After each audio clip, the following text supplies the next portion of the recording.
Halo teman-teman semua, kami dari kelompok 4 kelas Audit Forensik D UPN Veteran Jakarta. Pada kesempatan kali ini, kami akan mencari tahu nih lebih lanjut terkait dengan pengadaan dan pengelolaan sumber daya di salah satu program yang berfokus pada lingkungan hidup, yaitu Program Pencegahan Krisis Planet yang digagas oleh Dr. Taufik Supriyadi, SESHMT di Jalan Nusa Indah 4, nomor 35, RT 8, RW 4, Malakajaya, Kecamatan Duren Sawit, Kota Jakarta Timur. Dan pada program ini terdapat 40 item kegiatan yang dijalankan dan 8 diantaranya berhubungan dengan keanekaragaman hayati. Dan kami akan fokus pada sub kegiatan yang berhubungan dengan keanekaragaman hayati.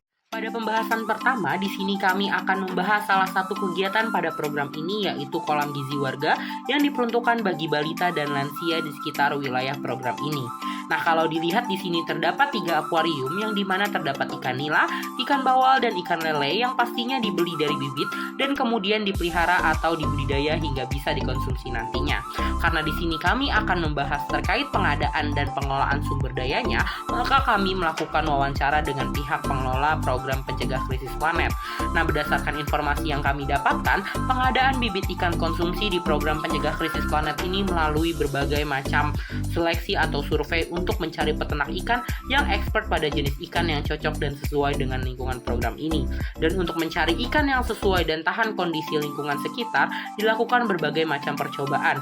Sebelum membudidaya ikan bawal, program pencegah krisis planet ini sempat membudidaya ikan gurame, namun gagal karena tidak kuat atau tidak sesuai dengan lingkungan program yang di pinggir jalan umum dan banyak anak-anak di sekitar.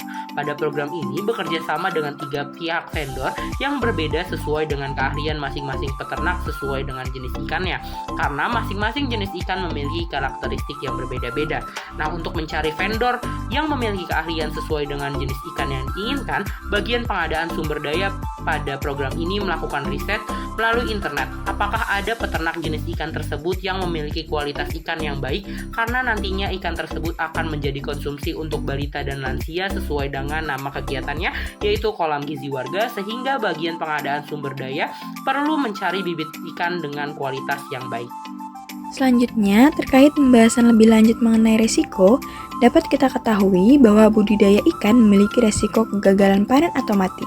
Dari informasi yang kami dapatkan, resiko terkait kegagalan panen tersebut sudah diminimalisir dari pemilihan jenis ikan yang akan dibudidayakan. Menurut informasi yang disampaikan pengelola, sampai saat ini tempat pencegahan krisis planet masih dalam proses trial and error, sehingga membutuhkan banyak penyesuaian. Misalnya, untuk kerangka akuarium atau wadah awal tidak terdapat casing penutup. Namun, karena mencegah terkena air hujan, maka diberikan casing penutup.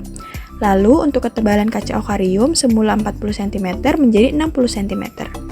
Jika memang resiko kegagalan panen tersebut terjadi walaupun sudah diantisipasi, maka pihak pengelola akan menyuplai kembali ikan yang sudah mati atau gagal panen tersebut dengan ikan yang baru.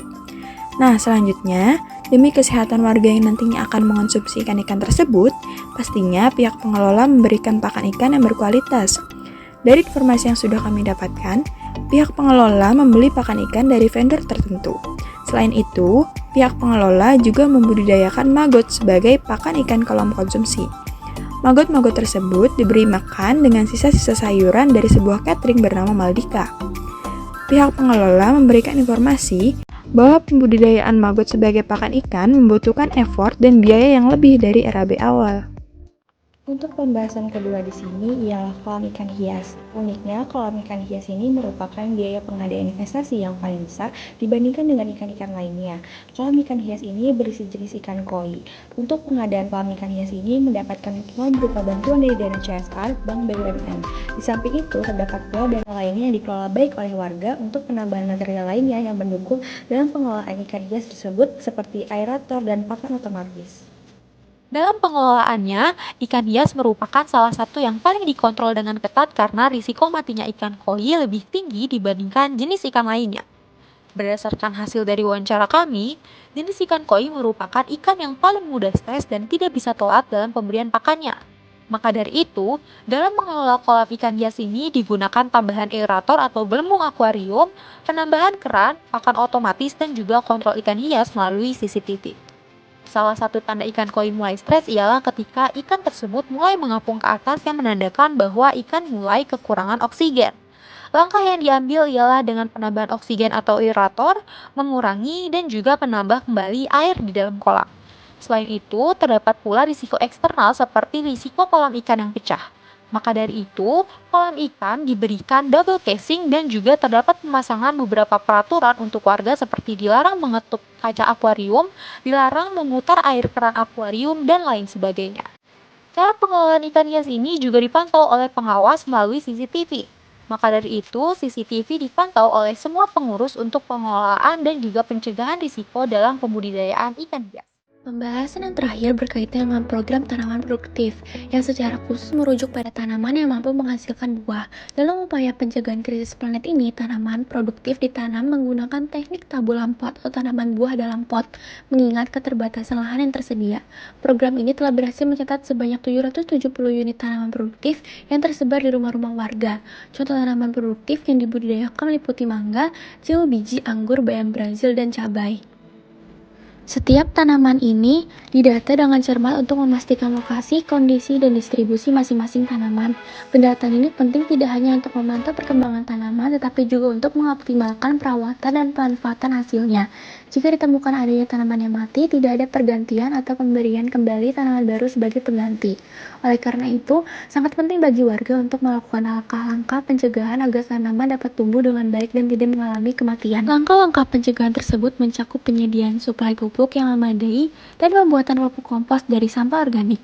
Setiap rumah warga dilengkapi dengan wadah untuk pembuatan pupuk kompos sehingga sampah organik yang dihasilkan dapat diolah menjadi pupuk yang bermanfaat bagi tanaman. Pendekatan ini tidak hanya membantu menjaga kesehatan tanaman, tetapi juga mendukung praktik pengelolaan sampah yang lebih ramah lingkungan. Dengan demikian, program ini tidak hanya berfokus pada penanaman tanaman produktif, tetapi juga mengedukasi warga sekitar mengenai pentingnya pengelolaan sampah dan pemanfaatan sumber daya alam secara efisien dan berkelanjutan. Pembuatan pupuk kompos juga dilakukan dalam upaya mencapai zero waste, karena dengan pembuatan tersebut memanfaatkan sampah organik seperti daun-daun yang jatuh sebagai bahan baku pupuk. Untuk tanaman sendiri dalam program ini berasal dari bibit yang telah disediakan oleh Kementerian Lingkungan Hidup dan Rumah Sopan yang merupakan pemasok terpercaya. Bibit dari pemasok ini akan dirawat terlebih dahulu oleh para pengurus hingga tumbuh menjadi tanaman yang diberikan kepada warga untuk dipelihara. Dengan bibit yang berkualitas dari pemasok yang andal, risiko kegagalan bibit sangat minim. Sehingga fokus utama dari program ini adalah pengelolaan tanaman oleh warga. Program ini juga bertujuan untuk menghijaukan lingkungan sekitar dengan memilih tanaman produktif yang dapat mendorong partisipasi aktif warga dalam merawat. Oleh karena itu, pengawasan terhadap tanaman dilakukan secara rutin oleh Bu Taufik dan Pak Taufik dengan berkeliling dan memantau kondisi tanaman warga dan memastikan kelangsungan hidup tanaman tersebut. Tujuan dari program ini sendiri adalah penghijauan lingkungan yang sudah mulai tercapai dan terlihat hasilnya dari lingkungan sekitar yang semakin teduh dan hijau. Melalui program ini diharapkan tercipta lingkungan yang lebih asri dan berkelanjutan.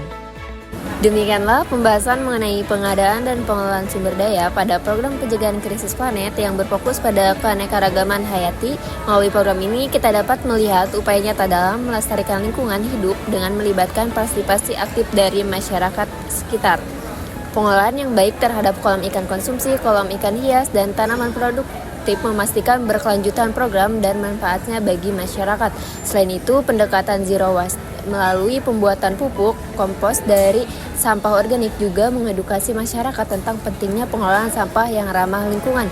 Melalui upaya-upaya ini, kita dapat melihat bahwa program pencegahan krisis planet tidak hanya berfokus pada keanekaragaman hayati, tapi juga mencakup aspek-aspek lain seperti ketahanan pangan, penghijauan lingkungan, dan pengelolaan sampah yang berkelanjutan. Dan semoga program seperti ini dapat menginspirasi masyarakat luas untuk turut berpartisipasi dalam menjaga kelestarian alam dan menciptakan lingkungan hidup yang lebih baik.